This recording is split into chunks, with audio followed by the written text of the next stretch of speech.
ठीक है, मैं क्या बोल रहा हूँ ध्यान से सुनना। ये फॉर्मूलाज की पीडीएफ तो आपको मिल जाएगी, पीडीएफ को छोड़ो, गोली मारो।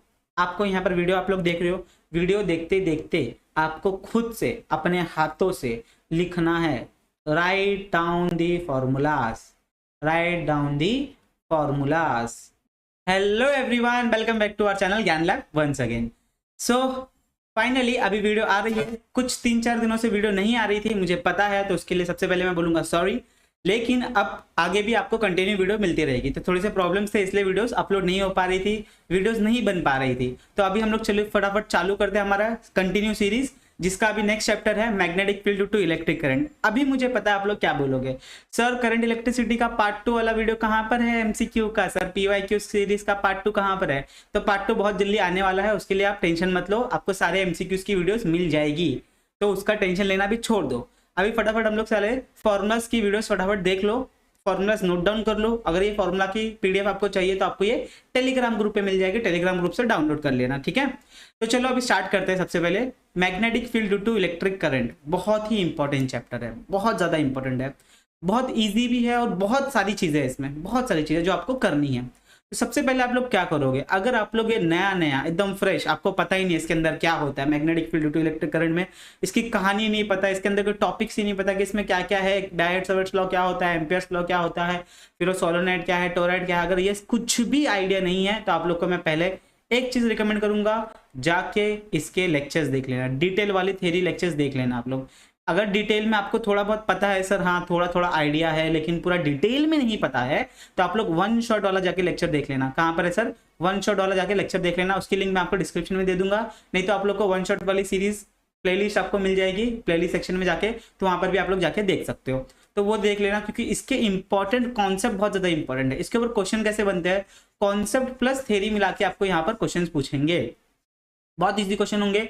लेकिन अगर आपका कॉन्सेप्ट थोड़ा भी हिला हुआ होगा तो आपको कॉन्सेप्ट में फंसा लेंगे, ठीक है। तो इसमें थोड़ा सा आपको कॉन्सेप्ट थोड़ा तगड़ा रखना है इस चैप्टर के लिए खासकर, प्लस इसकी थ्योरी भी आपको बहुत अच्छे से समझ के रखनी है। मतलब इसमें आपको कंप्लीट पूरा चैप्टर आपको याद रखना है, याद मतलब याद रखो, समझ के रखो, सब कुछ करके रखना, ठीक है।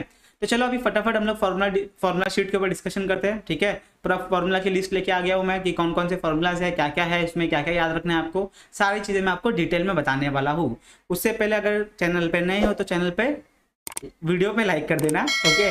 चैनल पे नहीं है तो सब्सक्राइब कर देना, ठीक है, अपने फ्रेंड्स का जरूर शेयर कर देना। चलते हैं आगे। तो यहाँ पर मेरे कुछ हैंड रिटन नोट्स है, तो ये फटाफट देख लेते हैं। सबसे पहला फॉर्मूला क्या है सर, सबसे पहला formula force on a moving charge.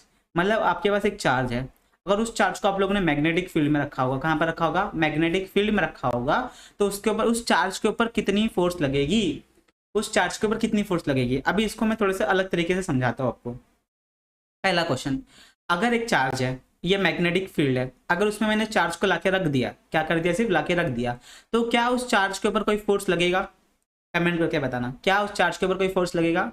तो यार आंसर शुड बी, अगर आप लोगों ने यस बोला है तो बहुत गलत हो, अगर नो बोला है तो सही हो, ठीक है, क्योंकि इसके ऊपर कोई भी फोर्स नहीं लगेगी। कंडीशन क्या है फोर्स लगने की, अगर इसके पास कोई वेलोसिटी होगी, अगर ये घूम रहा होगा, मूविंग होगा, तो इसके ऊपर कुछ फोर्स लगेगी। क्या लगेगी सर, फोर्स लगेगी। वो फोर्स कितनी होती है, वो फोर्स होती है QVB साइन थीटा। ये हो गया आपका स्केलर फॉर्म में, ये हो गया आपका स्केलर फॉर्म में। और वेक्टर फॉर्म में अगर लिखना हो तो F is equals to QV cross B, ये हो गया आपका वेक्टर फॉर्म। ये क्या हो गया आपका वेक्टर फॉर्म। तो वेक्टर फॉर्म में तो शायद ही पूछेंगे, लेकिन ये स्केलर फॉर्म में आपको याद रखना है, ठीक है। एंगल दिया होगा, साइन थीटा की वैल्यू रखो, यहाँ पर Q का चार्ज का वैल्यू रख दो, वेलोसिटी रख दो, मैग्नेटिक फील्ड की इंटेंसिटी रख दो, आपका फोर्स आपको मिल जाएगा यहाँ से। तो ये हो गया आपका पहला formula. Second formula, force acting on a conductor carrying current on a straight wire. अभी क्या बोला गया है कि आपको यही चीजें, अभी क्या था, एक चार्ज रखा था हम लोग ने, अभी बोला गया कि एक कंडक्टर को रखो। क्या करो सर, एक कंडक्टर को रखो। जब एक कंडक्टर को एक मैग्नेटिक फील्ड के ऊपर रखोगे, ठीक है, और उस कंडक्टर में से करंट पास होगा, तो उसके ऊपर कितनी फोर्स लगेगी, उसके ऊपर कितनी फोर्स लगेगी, तो हमें बताना है कि करंट कैरिंग वायर है, उसको अपन ने रख दिया मैग्नेटिक फील्ड में, तो उसके ऊपर कितनी फोर्स लगेगी। तो वो फोर्स भी हम लोग क्या बोलेंगे, उस फोर्स का फॉर्मूला है FILB sine theta, where I is current, L is length, B is magnetic field और साइन थीटा L और B के बीच का एंगल है। इस ये भी क्या आपका स्केलर फॉर्म है, वेक्टर फॉर्म में आप लोग सिर्फ क्रॉस कर लेना, L क्रॉस B हो जाएगा। ये आपका सेकंड फॉर्मूला बहुत इंपॉर्टेंट है। एक चार्ज के ऊपर कितनी फोर्स लगती है, एक कंडक्टर के ऊपर कितनी फोर्स लगती है, दोनों। कौन सा कंडक्टर है सर, करंट कैरिंग कंडक्टर है। कौन सा कंडक्टर है, करंट कैरिंग कंडक्टर है। ये बात आपको पता होनी चाहिए। Next, torque on a current loop. Torque on a current loop. Current loop मतलब कि ये आपका एक वायर है, ठीक है, लूप है, लूप कंप्लीट लूप होता है वायर का लूप, ठीक है। इसको हम लोग ने रखा मैग्नेटिक फील्ड में। क्या रखा है सर, मैग्नेटिक फील्ड में रखा है। थोड़ा अच्छे से बना लेते हैं, ठीक है, मैग्नेटिक फील्ड में रखा है। तो इसके ऊपर कितना टॉर्क लगेगा, वरना now what is torque sir. Torque क्या होता है, टर्निंग एंड ट्विस्टिंग फोर्स होती है। टॉर्क क्या होता है, टर्निंग एंड ट्विस्टिंग फोर्स होती है। तो ये टॉर्क इसको घुमाएगा ना, कोई तो फोर्स लगेगी। एक फोर्स यहाँ से ऊपर लगेगी, एक फोर्स यहाँ से नीचे लगेगी, तभी ये क्या होगा, ऐसे घूमेगा। तो ये जो घूम रहा है तो इसके ऊपर क्या लग रहा है, टॉर्क लग रहा है, ठीक है। घूमने वाले में हम क्या बोलते हैं, टॉर्क लग रहा है। तो भैया बताओ कितना टॉर्क लग रहा होगा। तो इसके लिए अपने पहले डेरिवेशन देख लिया। मैं यहाँ पर आपको बता देता हूँ कि torque is equals to IA/B sine theta. जब ये फॉर्मूला कब वैलिड है, जब आपका नंबर ऑफ टर्न्स कितने होंगे, जब नंबर ऑफ टर्न्स 1 होगा। नंबर ऑफ टर्न्स 1 होगा, मतलब सिंगल टर्न के लिए यह है। इसके लिए यहाँ पर ये लिख देता हूँ मैं, यहाँ पर सिंगल टर्न के लिए, सिंगल टर्न्स के लिए। समझ में आ गई बात, बोलो पक्का, वेरी गुड। अगर n नंबर ऑफ टर्न्स आ गया, क्या आ गया, n नंबर ऑफ टर्न्स, तो यहाँ पर क्या करोगे, n से मल्टीप्लाई कर दोगे। तो फॉर्मूला क्या बन जाएगा, tau is equals to NIAB sine theta, फिर n is number of turns. तो यहाँ पर आपको इसको याद कैसे रखा है, ये देखो, निब्बा साइन थीटा, ठीक है, निब्बा साइन थीटा, आप लोग ऐसे भी याद रख सकते हो। ये टॉर्क का फॉर्मूला हो गया, ठीक है, सिंगल टर्न के लिए भी और n नंबर ऑफ टर्न्स के लिए भी। अभी नेक्स्ट आपका आ जाता है मूविंग कॉइल गैल्वेनोमीटर, जिसका मैंने शॉर्ट फॉर्म क्या लिखा है सर, शॉर्ट फॉर्म लिखा है MCG, moving coil galvanometer, moving coil galvanometer. अभी इसमें बहुत ज्यादा इंपॉर्टेंट चीजें हैं। सबसे पहला है deflecting torque acting on a coil, कि जो कॉइल जो घूम रही है तो डिफ्लेक्ट कितना हो रहा है, वो डिफ्लेक्टिंग टॉर्क कितना है।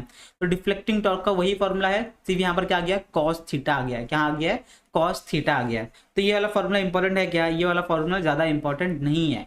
कौन सा फॉर्मूला इंपॉर्टेंट है, ये वाला, ये वाला बहुत ज्यादा इंपॉर्टेंट है, बहुत ज्यादा। और ये रिस्टोरिंग टॉर्क वाला, रिस्टोरिंग टॉर्क वाला, ये फॉर्मूलाज बहुत बहुत बहुत ज्यादा इंपॉर्टेंट है। अभी ये जो फॉर्मूलाज है इसके बारे में हम लोग थोड़ा सा डिस्कशन करते हैं कि क्या दिखा रहा है सर। ये हमें बता रहा है कि जो फ्लक्स, जो फ्लक्स में बोल रहा हूँ, जो डिफ्लेक्शन है। अभी सर कैसे है, थोड़ा सा इमेजिन करने की कोशिश करते हैं। ये आपका मीटर है, ठीक है, मूविंग कॉइल गैल्वेनोमीटर, ये आपकी स्केल है, ठीक है, और ये यहाँ पर आपका पॉइंटर है।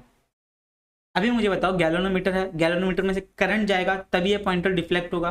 तो क्या मैं बोल सकता हूँ, जितना ज्यादा करंट जाएगा उतना ज्यादा ये डिफ्लेक्शन करेगा। बोलो हाँ या ना, हाँ या ना बोलो। जितना ज्यादा करंट जाएगा उतना ज्यादा अपना पॉइंटर क्या करेगा, मूव करेगा, शो करेगा। एक 1 मिली एम्पेयर गया, 2 मिली एम्पेयर गया, 5 मिली एम्पेयर गया, 10 मिली एम्पेयर गया, तो वो क्या शो करेगा, ये शो करेगा। The more the current the more will be deflection. तो यहाँ पर हम लोग को रिलेशन मिल गया, वो रिलेशन क्या है, NAB डिवाइडेड बाय KI। ये हमारा पूरा कंप्लीट फॉर्मूला है, ये हमारा पूरा कंप्लीट फॉर्मूला है। इस फॉर्मूला को आपको ध्यान से याद रखना है। अभी ये एक सेम चीज आपको, एक करंट सेंसिटिविटी एक टॉपिक है, क्या है सर, करंट सेंसिटिविटी। वो भी आपको थोड़ा सा उसका फॉर्मूला देख लेना, सेम फॉर्मूलाज है, ठीक है। वो क्या आ जाएगा फॉर्मूला, वो आ जाएगा करंट अपॉन ये जो हमारा डिफ्लेक्शन है इज इक्वल्स टू, अभी इसको हमने यहाँ पर ले लिया तो ये K अपॉन NAB, ये आपका एक फॉर्मूला आ जाएगा, ये आपका एक फॉर्मूला आ जाएगा। इसको एक बार चेक कर लेना, यही है ना फॉर्मूला, ठीक है। अभी चलते हैं, तो ये अपना डिफ्लेक्शन वाला फॉर्मूला बहुत ज्यादा इंपॉर्टेंट है। इस डिफ्लेक्शन वाले फॉर्मूला से हम लोग क्या ले सकते हैं कि भैया अगर करंट ज्यादा हो तो अपना डिफ्लेक्शन ज्यादा होगा, करंट कम हो तो डिफ्लेक्शन क्या होगा, कम होगा। डायरेक्टली प्रोपोर्शनल ये होता है। अभी यहाँ पर N का मतलब क्या है, नंबर ऑफ टर्न्स, A का मतलब क्या है, क्रॉस सेक्शन एरिया, B का मतलब मैग्नेटिक फील्ड, और K का मतलब क्या है बताओ। K का मतलब क्या, स्प्रिंग कांस्टेंट। क्या है सर, स्प्रिंग कांस्टेंट या फिर टॉर्शनल कांस्टेंट, आप लोग कुछ भी बोल सकते हो, ठीक है। ये K की वैल्यू में दी होगी। तो ये हमारे पास फॉर्मूला हो गया, इंपॉर्टेंट फॉर्मूला है, ये याद रखना आप लोग। नेक्स्ट आ गया आपके पास मैग्नेटिक मूवमेंट। मैग्नेटिक मूवमेंट, अब ये मैग्नेटिक मूवमेंट क्या होता है सर, ये मैग्नेटिक मूवमेंट क्या होता है, तो इसको हम लोग कर देते हैं थोड़ा सा साइड में रख। तो मैग्नेटिक मूवमेंट मतलब क्या सर, इसको दो तरीके से अपन डिनोट कर सकते हैं, एक होता है म्यू और एक होता है M। तो इसका फॉर्मूला क्या है, IA करंट और cross section area, current and cross section area. अभी यहाँ पर ये N आ गया है, N का मतलब क्या है सर, N का मतलब गेस करो क्या होगा सर, नंबर ऑफ टर्न्स होगा, ठीक है। तो ये आपका फॉर्मूला है, ये थोड़ा ध्यान से आपको याद रखना है। Next, magnetic potential energy of a dipole, मतलब एक डायपोल के अंदर कितनी मैग्नेटिक पोटेंशियल एनर्जी होगी, उसके लिए आपको रिलेशन याद रखना है। पोटेंशियल एनर्जी बराबर minus M dot product B, M dot B है, एम डॉट बी है। क्या है? M dot B. ये एम क्या है सर? Magnetic moment.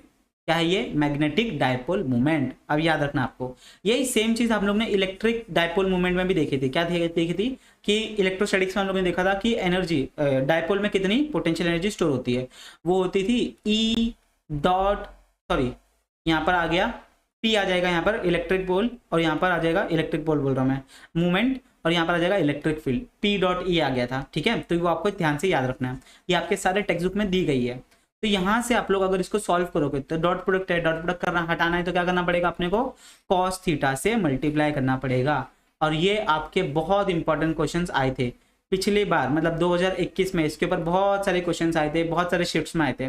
अभी कैसे आए थे ध्यान से समझना है इसको। आपको क्या बोलेंगे कि ये जो है m और ये जो b है ये कैसे है? पैरेलल है। ये कैसे है? पैरेलल एक दूसरे के। ठीक है, पैरेलल है, इसका मतलब हमें ये समझ में आ रहा है कि एंगल कितना है सर? पैरेलल है तो एंगल है 0। अगर ये एंगल 0 मैंने रखा है यहाँ पर तो cos 0 की वैल्यू कितनी होती है? 1 होती है। तो अभी पोटेंशियल एनर्जी कितनी होगी? पोटेंशियल एनर्जी कितनी होगी? ज्यादा होगी कम होगी बताओ?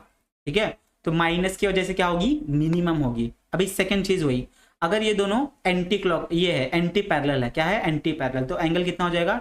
180 डिग्री, और cos 180 डिग्री कितना होता है? -1, -1 ये क्या हो जाएगा? प्लस mb हो जाएगा। तो हमें क्या मिलेगा? मैक्सिमम मैग्नेटिक पोटेंशियल एनर्जी मिलेगी। समझ में आ गई बात? यही क्वेश्चंस पूछे गए थे पिछली बार। ठीक है, पैरेलल है, एंटी पैरेलल है, तो बताओ मिनिमम होगा मैक्सिमम होगा, और इसी में बच्चे लोगों ने रॉन्ग भी किया है, बस ये माइनस साइन भूल गए थे इसी वजह से। तो ध्यान से आपको ये याद रखना है। अभी नेक्स्ट अपना चालू हो गया बायट-सॉवर्ट्स लॉ। क्या चालू हो गया सर? बायट-सॉवर्ट्स लॉ। अभी ये तो बहुत ज्यादा इंपॉर्टेंट है सर, ये अपना बहुत ज्यादा इंपॉर्टेंट है। बायट-सॉवर्ट्स लॉ क्या बोलता है? बायट-सॉवर्ट्स लॉ बोलता है कि जो मैग्नेटिक फील्ड है, ठीक है, ये जो मैग्नेटिक फील्ड है वो डायरेक्टली प्रोपोर्शनल है चार फैक्टर के ऊपर। पहला वो प्रोपोर्शनल होता है आई, करंट के साथ प्रोपोर्शनल होता है। सेकेंड हो डीएल, ठीक है, जो भी अपना लेंथ है, इन दोनों को हम लोग करंट एलिमेंट बोलते हैं, IDL, plus sine theta, plus मतलब एक और चीज के साथ डायरेक्टली प्रोपोर्शनल होता है। और चौथी चीज जो है वो इनवर्सली प्रोपोर्शनल होता है, square of the distance between point and the conductor. मतलब सर ये आपका कंडक्टर है, मान लो ये कंडक्टर है आपका, इसमें से इस पॉइंट पे मुझे मैग्नेटिक फील्ड बताना है। किस पॉइंट पे सर? पी पॉइंट पे मुझे मैग्नेटिक फील्ड बताना है। तो मैं क्या करूंगा, इसमें से फ्लो कर रहा है कुछ करंट, इसमें से फ्लो कर रहा है कुछ करंट, करंट कैरिंग कंडक्टर है। अभी मैं क्या करूंगा, यहाँ से एक मैं छोटा सा एलिमेंट ले लूंगा। क्या करूंगा, यहाँ से एक छोटा सा मैं डीएल ले लूंगा। ये डीएल कितना दूर है इससे? ये डीएल डिस्टेंस आर डिस्टेंस दूर है। ठीक है, अभी यहाँ पर अपने को पता है ये आई डी एल मुझे क्या दे देगा? इनके वजह से मेरा यहाँ पर मैग्नेटिक फील्ड मुझे पता चलेगा। अभी छोटा सा लेंथ लिया है तो छोटी सी मैग्नेटिक फील्ड मिलेगी मुझे। ठीक है, और डिस्टेंस का क्या चाहिए मुझे? स्क्वायर के साथ प्रोपोर्शनल है। क्या है? स्क्वायर के साथ। ठीक है, आर स्क्वायर के साथ इनवर्सली प्रोपोर्शनल है, ये भी आपको याद रखना है। और ये अगर प्रोपोर्शनलिटी साइन हटानी है तो क्या आ जाएगा फॉर्मूला?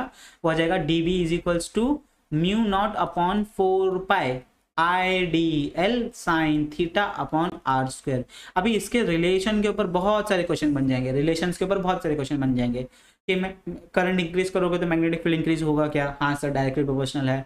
लेंथ की वजह से कुछ फर्क पड़ेगा क्या? एंगल की वजह से कुछ फर्क पड़ेगा क्या? डिस्टेंस जो कंडक्टर है और जो पॉइंट है जहां पर आपको मैग्नेटिक फील्ड फाइंड आउट करनी है, उनके बीच में रिलेशन कुछ बनता है क्या? ठीक है, तो उसके ऊपर आपके क्वेश्चंस बहुत सारे बन सकते हैं। ये फॉर्मूला इंपॉर्टेंट क्यों है? अगर आपको ये फॉर्मूला आएगा तो इसके ऊपर सारे जो एप्लीकेशन है वो आपको आएंगे, नहीं तो आपको वो भी नहीं आएगा। तो ये फॉर्मूला हमें मस्ट याद रहना चाहिए, mu naught upon 4 pi I D L sine theta upon R square. यहाँ पर इसकी जगह पे आप लोग ये भी लिख सकते हो, देखो म्यू नॉट की वैल्यू क्या होती है? 4 पाई इंटू 10 की पावर -7 होता है। तो आप लोग म्यू नॉट अपॉन 4 पाई को लिख सकते हो 10 की पावर -7, ये आपको पता ही होगा। ठीक है, तो ये आपका पहला पेज होता है समाप्त। नेक्स्ट पेज पे चलते हैं। अभी नेक्स्ट पेज पे ध्यान से देखो क्या लिखा गया है। Magnetic induction at a point perpendicular distance R due to a straight conductor carrying current. अच्छा सर, तो हमें क्या बोला गया? एक वायर है, straight current carrying wire, straight current carrying wire है। ठीक है, इनफाइनाइट वायर है, यहाँ से इनफाइनाइट और यहाँ से भी क्या है? इनफाइनाइट है। अभी इसके वजह से कुछ आर डिस्टेंस पे हमें मैग्नेटिक फील्ड फाइंड आउट करनी है। तो उसके लिए फॉर्मूला क्या है?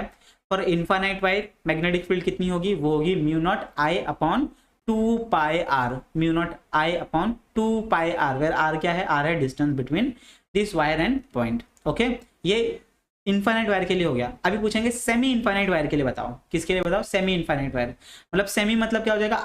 आधे से इनफाइनाइट वायर। आधे से इन्फाइनाइट वायर, तो आधे के लिए क्या हो जाएगा, ये फॉर्मूला भी आधा हो जाएगा, ये फॉर्मूला आधा, हाफ का आधा कितना होता है 1/4 होता है, तो ये भी क्या हो जाएगा 1/4 हो जाएगा। तो ऐसे आपको ये फॉर्मूला याद करने की जरूरत नहीं है, अगर आप लोग ये याद कर सकते हो तो उसका आधा करने के लिए सेमी करना है ना, तो आधा करने के लिए हम लोग क्या करेंगे 1/4 कर देंगे, बाकी फॉर्मूला एज इट इज है।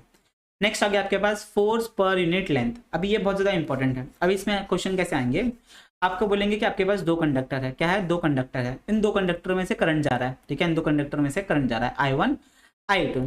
तो बताओ कि इनके बीच में, ये जो कंडक्टर है इनके बीच में जो होगा फोर्स होगा वो अट्रैक्शन वाला होगा कि रिपल्शन वाला होगा। तो पहली चीज आपने पहले पढ़ी है कि अगर करंट का डायरेक्शन सेम होगा, अगर करंट का डायरेक्शन सेम होगा तो इनके बीच में क्या होगा, फोर्स ऑफ अट्रैक्शन होगा। अगर का करंट का डायरेक्शन क्या होगा, अपोजिट होगा, करंट का डायरेक्शन क्या होगा, अपोजिट होगा, तो इसके ऊपर बाहर लगेगी फोर्स, इसके ऊपर भी बाहर लगेगी फोर्स, तो क्या होगा, फोर्स ऑफ रिपल्शन। तो करंट का डायरेक्शन सेम मतलब फोर्स ऑफ अट्रैक्शन, करंट का डायरेक्शन अपोजिट मतलब फोर्स ऑफ रिपल्शन लगेगा। अभी हमें पूछा गया force per unit length, force per unit length क्या है, तो फॉर्मूला आएगा mu naught I1 I2 divided by 2πd, mu naught I1 I2 upon 2πd, ये आपको फॉर्मूला याद रखना है। First current second current 2πd, distance अपने को दिया होगा, तो ये अपनी कहानी होगी, डिस्टेंस अपने को यहाँ पर कुछ बताया होगा कि इतना इतना डिस्टेंस है, ठीक है। तो ये भी आपको फॉर्मूला याद रखना है, इसके ऊपर भी क्वेश्चन बना के दे सकता है, डायरेक्ट क्वेश्चन देंगे, डायरेक्ट क्वेश्चन दे सकते हैं, तो इसमें अपने को दिमाग नहीं लगाना है, फॉर्मूला लगाओ, आंसर निकालो, खत्म। अभी क्या करना है, हमें निकालना है magnetic field due to a current carrying wire arc, ठीक है, करंट कैरिंग आर्क। अभी आर्क क्या है सर, आप लोग ने देखा था, ये आर्क है, ठीक है, ये छोटा सा करंट एलिमेंट है, ठीक है, ये ऐसा वाला डायग्राम हमने देखा था कि आर्क है, उसमें से करंट कुछ जा रहा है आए। अभी इसके वजह से इस पॉइंट पे मैग्नेटिक फील्ड कितनी होगी, इस पॉइंट पे सेंटर पे मैग्नेटिक फील्ड कितनी होगी, ठीक है। ये पूरा एक सर्कल होगा, इस सर्कल का हम लोग ने क्या किया, एक आर्क निकाल लिया। तो एक आर्क के लिए कितना होगा सर, एक आर्क के लिए फॉर्मूला है mu naught I/4πr angle theta, ये एंगल थीटा, ठीक है। तो ये फॉर्मूला आपके बुक में थोड़ा सा चेंज करके वो दे दिया है। कैसे चेंज करके दिया है, यहाँ पर आपको कुछ 2 के टर्म्स में दिया है, तो 2 के टर्म्स में आपको याद रखोगे तो आपको जब PYQ सॉल्व करोगे या फिर कुछ MCQ सॉल्व करोगे तो उसमें आप लोग अटक जाओगे, क्योंकि म्यू नॉट अपॉन 4π की वैल्यू हमें डायरेक्ट पता होती है।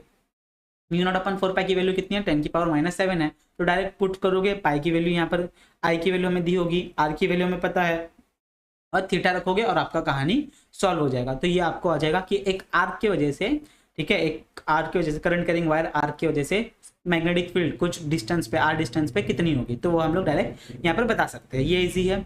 अभी यही चीज को घुमा घुमा के बोला है, कैसे, कि सेंटर पे बताओ कितनी होगी, ठीक है, सेंटर पे कितनी होगी, सर्कुलर कॉइल का सेंटर पे मैग्नेटिक फील्ड कितना होगा, तो कितना होगा सेंटर पे मैग्नेटिक फील्ड, सेम फॉर्मूला यहाँ पर देखो क्या आ जाएगा, खाली mu naught I/2r, mu naught I/2r। अब यहाँ पर ये मैंने लिख के दिया सिंगल टर्न के लिए, किसके लिए, सिंगल टर्न के लिए, म्यू नॉट I/2r, याद से ध्यान से समझो, ठीक है। उसके बाद में हमारे पास क्या दिया है, for n number of turns क्या हो जाएगा, n के साथ मल्टीप्लाई हो जाएगा, क्या हो जाएगा वो, n के साथ मल्टीप्लाई हो जाएगा। तो ये आपको याद रखना है कि सेंटर में मैग्नेटिक फील्ड कितनी होती है, म्यू नॉट I/2r, ध्यान से, ठीक है। अभी आगे आपके पास next formula magnetic induction along the axis of coil carrying current. अभी ये आप लोगों ने बहुत बार किया है फॉर्मूला, ध्यान से मैं बताता हूँ।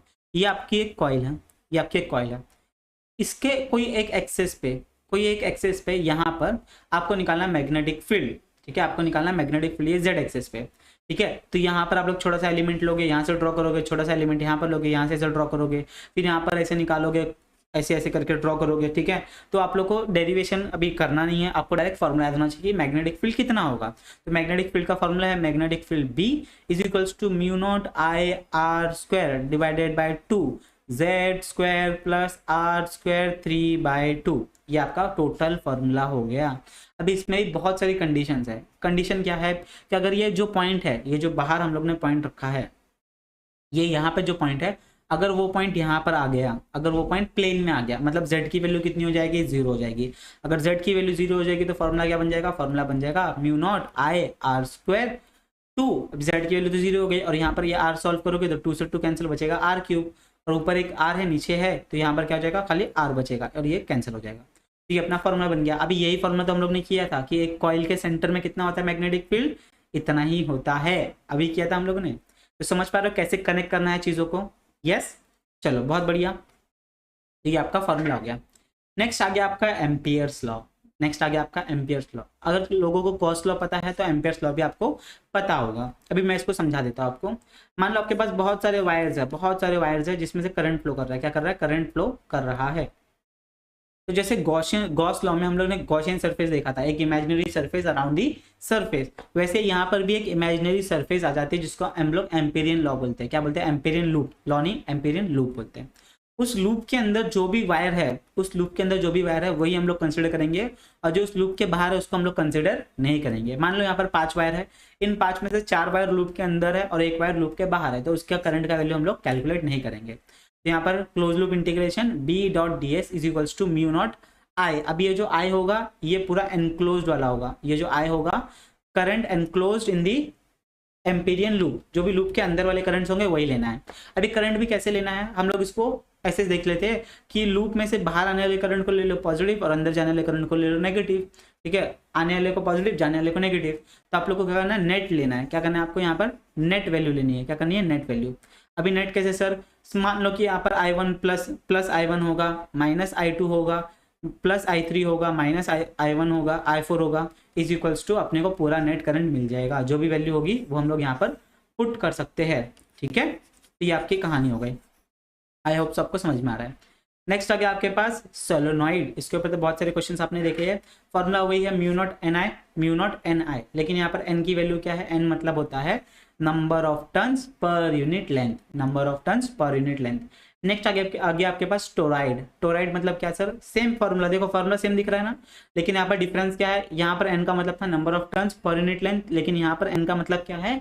यहाँ पर एन का मतलब है number of turns per unit circumference of the circle, number of turns per unit circumference of the circle 2πr। तो आपको यहाँ पर ये वैल्यू सब्स्टिट्यूट करके आपको फॉर्मूला नया तैयार करना है, और अगर डायरेक्ट दिया होगा तो आप लोग वहां पर लिख सकते हो। ठीक है, सो यहाँ पर आपका होता है सारे फॉर्मूलाज खत्म। ठीक है, आई होप सो अभी तक आपको मजा आ गया होगा। ठीक है, मैं क्या बोल रहा हूँ ध्यान से सुनना। ये फॉर्मूलाज की PDF तो आपको मिल जाएगी। PDF को छोड़ो, गोली मारो। आपको यहाँ पर वीडियो आप लोग देख रहे हो, वीडियो देखते देखते आपको खुद से अपने हाथों से लिखना है। Write down the formulas, write down the formulas. जितनी बार लिख सकते हो उतनी बार लिख लो, ताकि आपके हाथों के याद हो जाए फॉर्मूलाज। दिमाग में तो याद हो ही जाएगा, आंखों को याद हो जाएगा, आपके हाथों को भी याद होना चाहिए। ठीक है, जितना लिखोगे, जितना बार देखोगे उतना आपको अच्छा होगा। और आपको पता ही है कि अगर आप लोग मोबाइल खोलते हैं तो कुछ और ही खुल जाता है। तो मैं रिक्वेस्ट करूंगा कि अगर वीडियो देखते देखते अगर आप लोगों ने लिख लिया है तो बहुत बढ़िया है, बहुत बढ़िया हो जाएगा। ठीक है, नेक्स्ट बस इसके ऊपर बहुत सारी प्रैक्टिस करो। बहुत सारे PYQs की वीडियोस आने वाली है बहुत जल्दी, तो वो भी हम लोग सॉल्व कर लेंगे। अगर आपके पास कोई MCQ बुक होगी तो उसके अंदर आप लोग डायरेक्ट अभी सॉल्व करना स्टार्ट कर सकते हो। मेरा वेट करो, मैं सॉल्व करना स्टार्ट कर दो। ठीक है, तो इसी के साथ मिलते हैं नेक्स्ट टाइम। उससे पहले बस वीडियो लाइक कर देना, शेयर कर देना, और चैनल पर नहीं हो तो सब्सक्राइब कर देना। मिलते हैं next time. Bye everyone, take care. और बहुत सारी वीडियोस आने वाली है, बायोलॉजी की वीडियोस भी आने वाली है, फिजिक्स की बहुत सारी वीडियोस आने वाली है, तो टेंशन नहीं लेना है। ठीक है, एग्जाम में अभी भी टाइम है। आप लोग अगर अभी से भी करते हो तो भी हो जाएगा। 1 महीने बाद पूछोगे तो भी मैं यही बोलूंगा कि करो करो करो। ठीक है, चलो करोगे तो होगा, नहीं तो नहीं होगा। मिलते हैं next time. Bye everyone, take care, bye bye.